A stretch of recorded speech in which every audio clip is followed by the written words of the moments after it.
How was the lunch, Mr. We President? had a great meeting. Is this where we're supposed to be, I guess? Right behind you. We had a great meeting. All of the Republican senators were there. I think we made tremendous progress on a lot of different issues. Mitch and John, that was terrific. Discussed about everything. I think everything you can discuss. We have a lot of very positive things happening, both in terms of the country, in terms of the election that's coming up. We're doing very well in every way. Do you have any questions? Last night, Nancy, Speaker of the House, Nancy Pelosi, called you morbidly obese. I just wanted to know what you had to say in response. Oh, I don't respond to her. I think she's a waste of time. Mr. President, what are your priorities? What did you tell the senators are your priorities for future? Well, we have a lot of priorities. The priority we have is a priority for the country and bringing it back. I use the expression transition to greatness. We're going to have a really good third quarter. It's already happening. You see it. You see what's going on. We're opening up. The states are opening up. Numbers are going down as they open. Look at Georgia. Look at Florida. Look at others. We have states that are opening up, and the numbers are going down.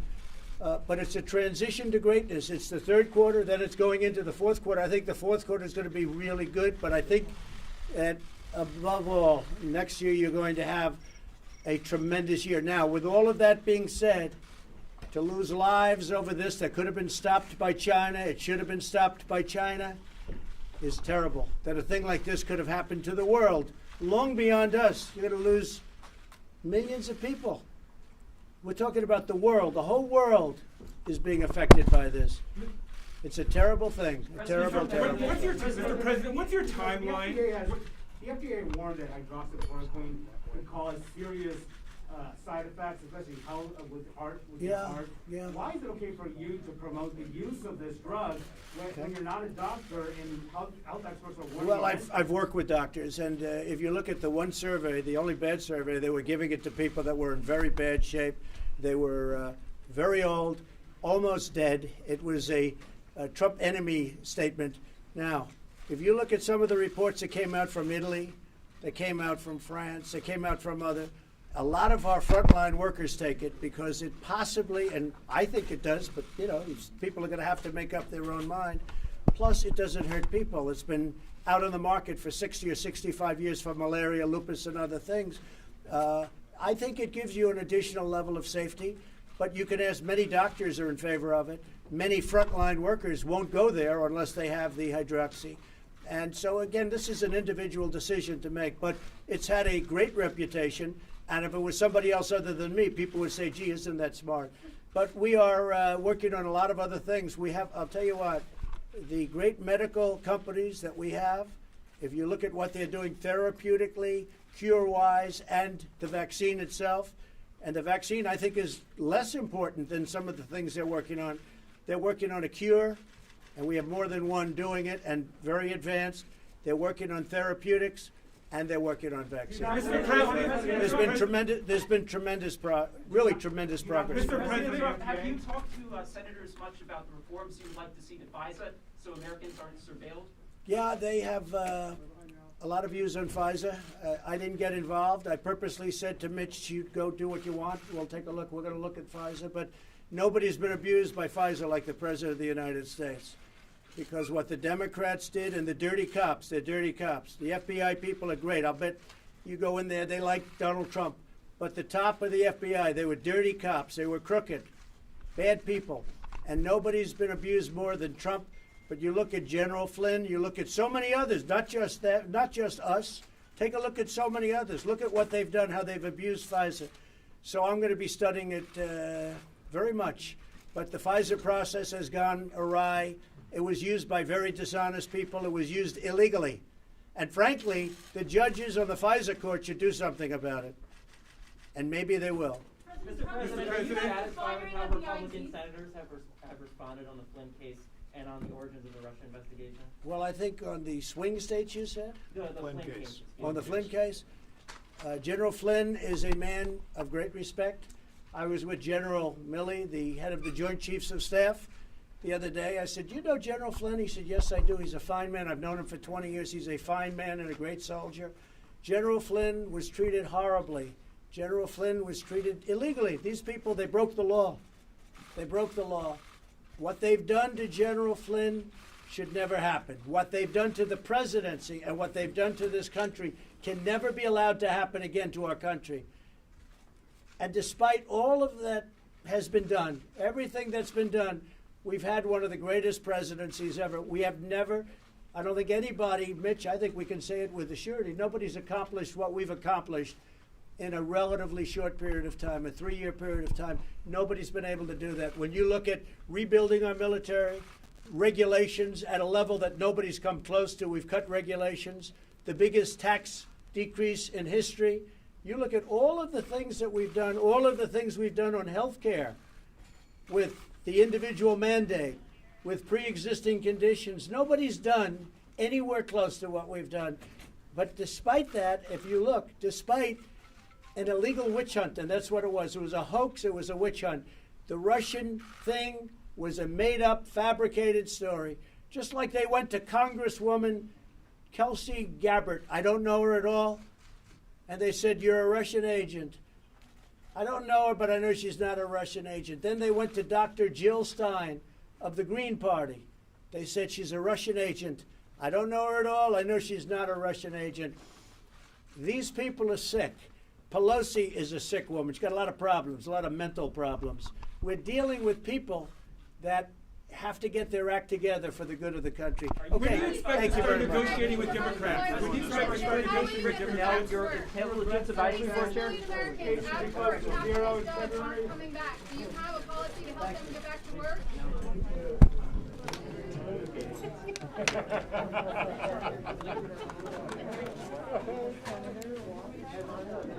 Senator did? You walked on my laptop? Thank you for trying to. I thought you didn't take the bait. Mr. Meadows, that is gone now. Welcome back.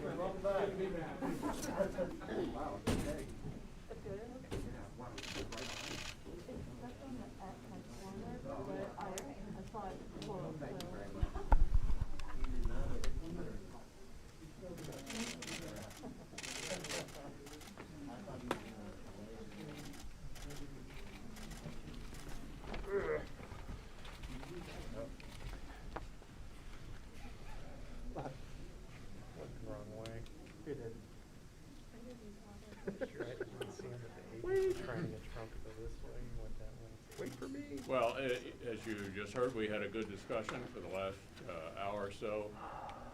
Really, the only news I have to report beyond what you've just already heard. The conference approved Senator Rubio as the acting chairman of the Intelligence Committee for the rest of this period of time during Chairman Burr's current dilemma, and if that were to be eliminated, he would come back. And Marco Rubio is also going to continue to chair the Small Business Committee through the end of the year. Beyond that, you're familiar with the work we're doing on the Senate floor, hearings going on a variety of different subjects that are coronavirus related. And we have had some sort of preliminary discussions about what comes next, but I think the President indicated, the Secretary of the Treasury has indicated, and I've indicated that we still believe, with regard to the coronavirus, we need to assess what we've already done, take a look at what worked and what didn't, and we'll discuss the way forward in the next couple of weeks.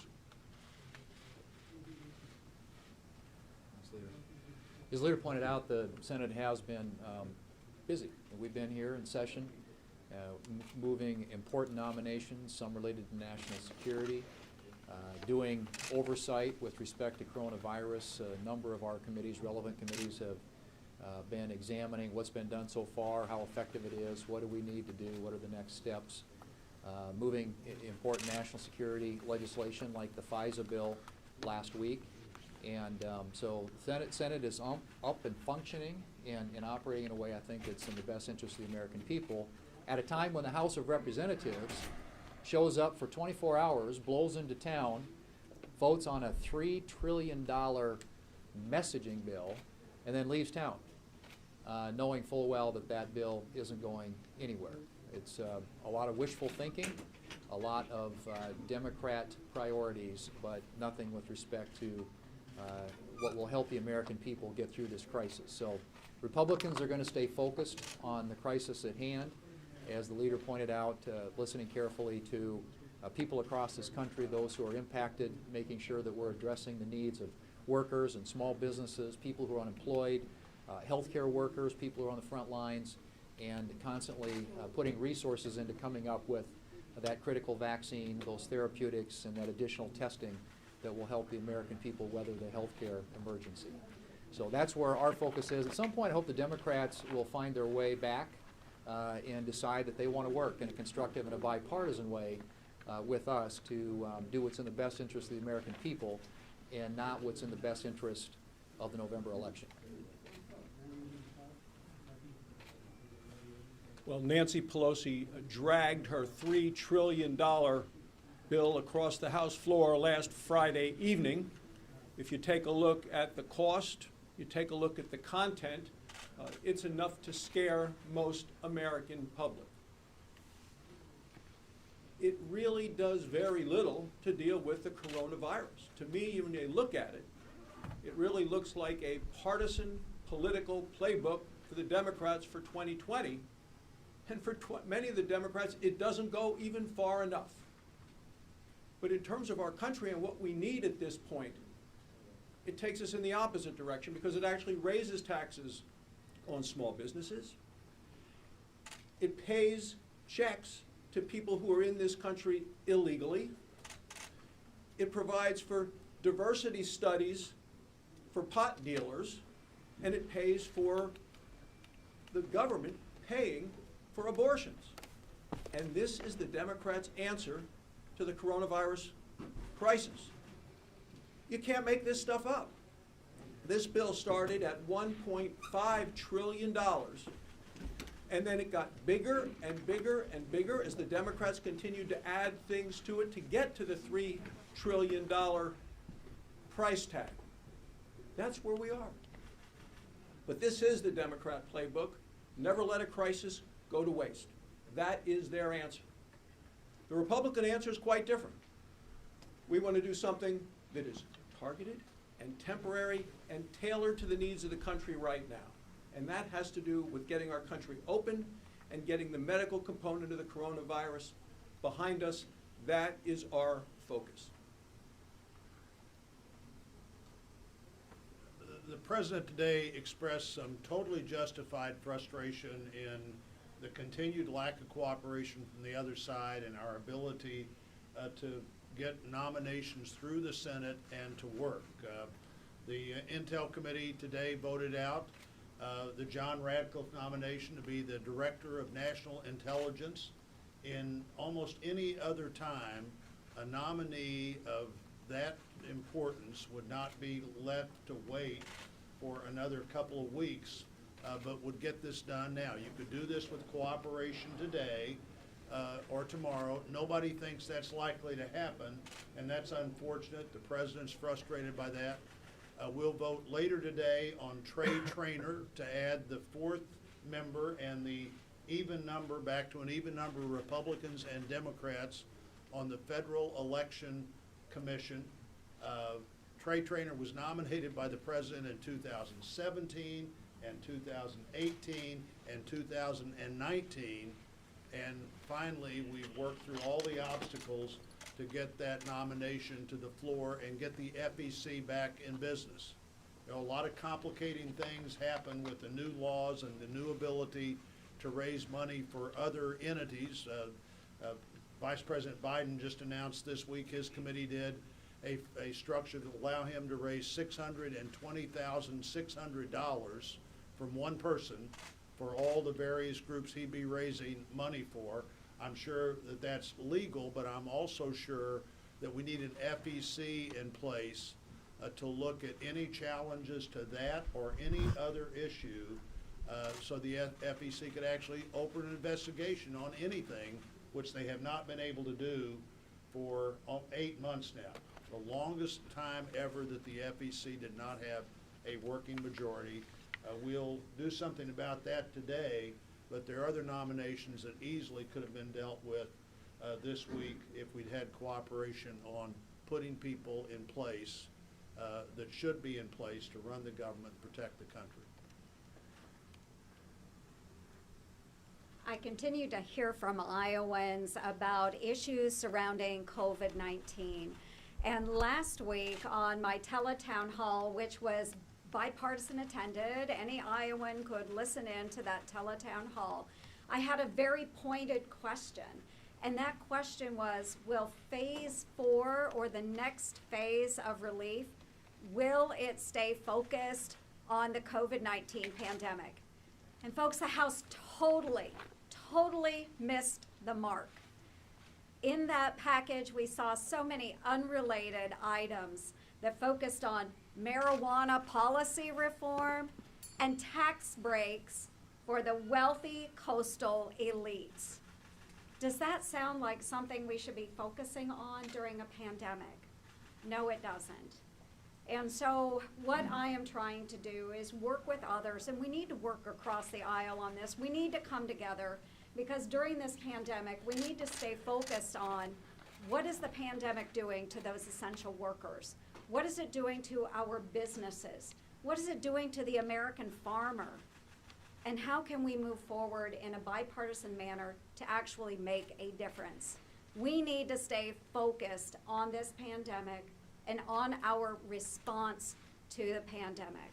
Again, the House completely missed the mark, and a great opportunity to do something really well for the American people. So we are going to stay focused, and we're going to make sure that we are focusing on this pandemic and doing the right thing for our constituents.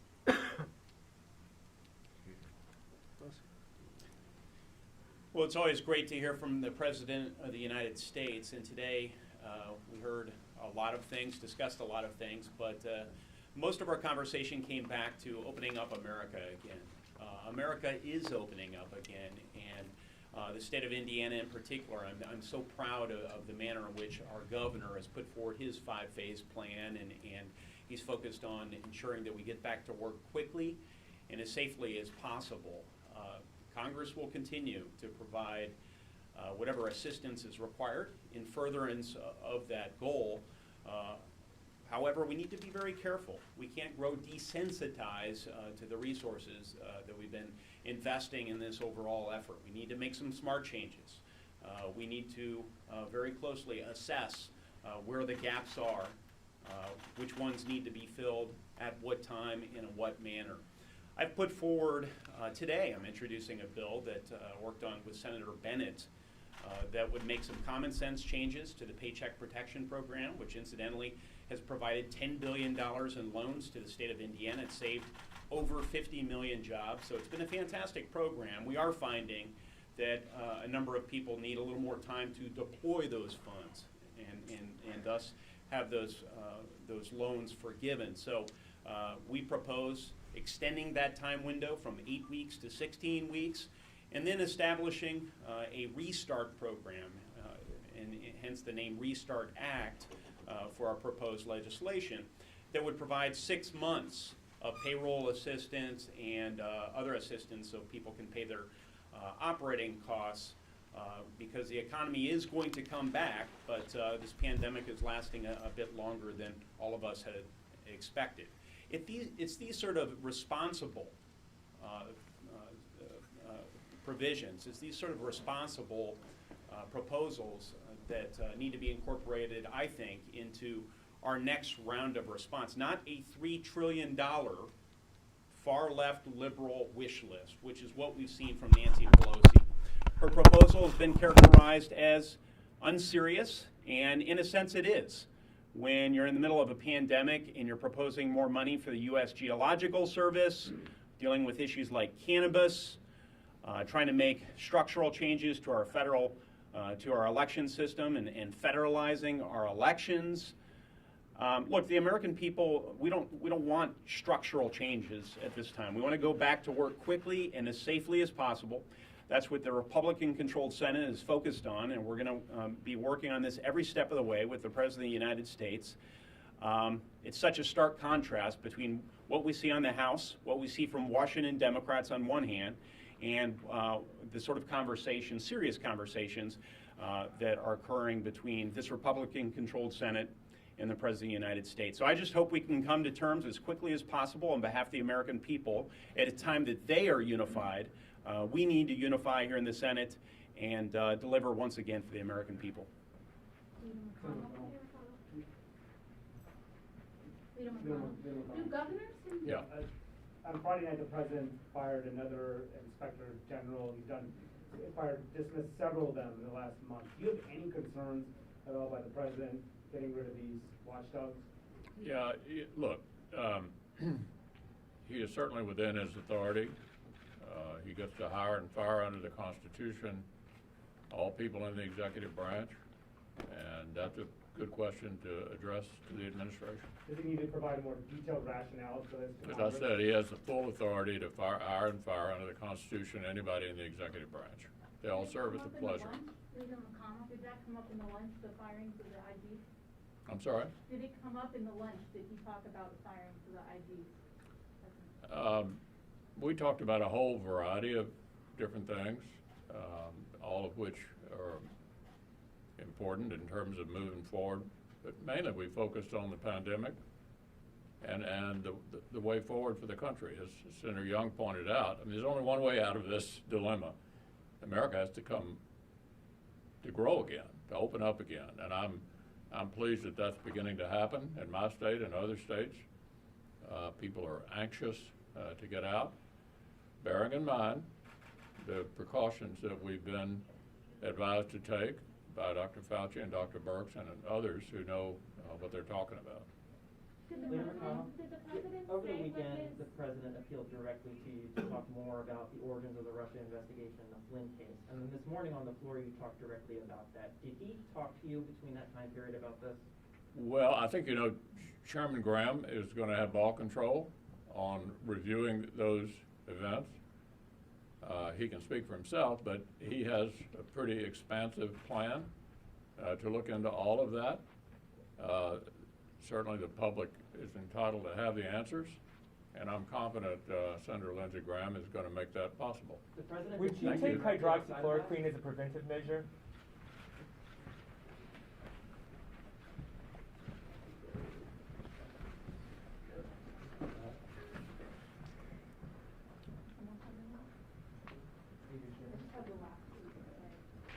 My phone is still ringing.